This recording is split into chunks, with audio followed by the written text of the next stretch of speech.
Muraho neza, Yesu nashimwe cyane.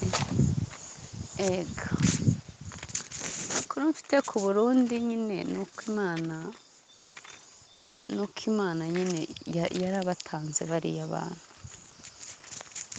Yarabatanze kandi si ukuvuga ngo wenda ngo yatanze ngo perezida, ngo wenda ngo bazongera wenda batoranye ririya shyaka. Oya, oya, oya, oya, oya, oya, oya, oya, oya.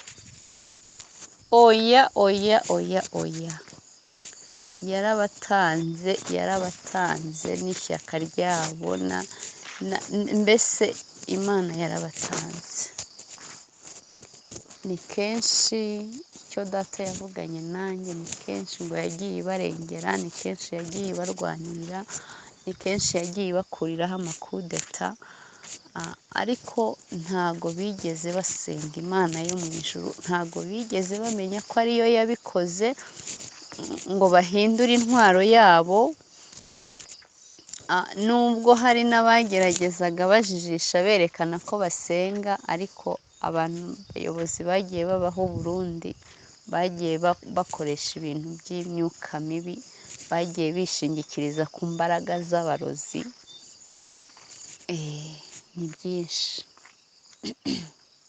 Ni byinshi bagiye bakora, ariko mbese bizeye ibintu by'ubupfumu cyane, bagera n'aho bafata amagufwa. Ibyo ntabwo nabivuze, bizera mu bintu by'amagufwa. Hari abantu bajya bafata n'amagufwa yabo bakayakoreraho ubufindo, ngo birukana ngo ingoma, ngo mbese bakora ibintu byinshi bibi cyane by'ubupfumu, bizerera mu bintu by'ubupfumu cyane.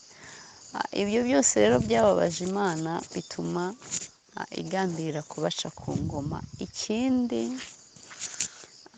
nyine urumva Imana iyo ivuze ngo igiye gukuraho ingoma, ni ukuvuga ngo hari ibintu ikora nyine bitari byiza. Ni ukuvuga ngo kugira ngo Imana iyo ivuze ngo nkuyeho ikintu kandi ni ingoma nyine, ni ukuvuga ngo hari ibintu bigiye kubaho birimo n'ibyo byo kuzamura ibiciro n'ibindi bigiye kuba, ku buryo n'amahanga azavuga ati koko iki gihugu aba bantu ntabwo bashoboye kukiyobora. Wabyumvishije? Mu yandi magambo, Imana igiye gutesha agaciro ubwenge bw'uriya mugabo, ndetse inangire n'imitima y'abantu bakorana, ku buryo bigiye kugaragarira n'amahanga koko bariya abantu batabashije kuyobora igihugu. Wabyumvishije?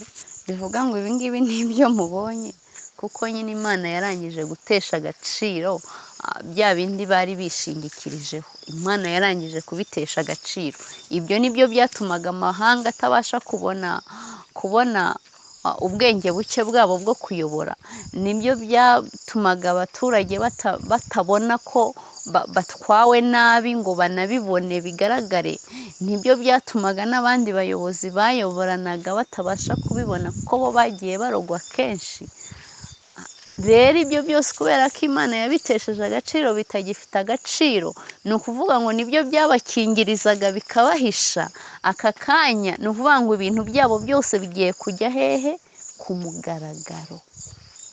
Ibintu byabo byose bigiye kujya ku mugaragaro, ku buryo amahanga ari bubibone, ku buryo abaturage mu gihugu bari bubibone, baba barimo imbere baba bari hanze, ku buryo bagiye kubona yuko nyine badashoboye ubuyobozi.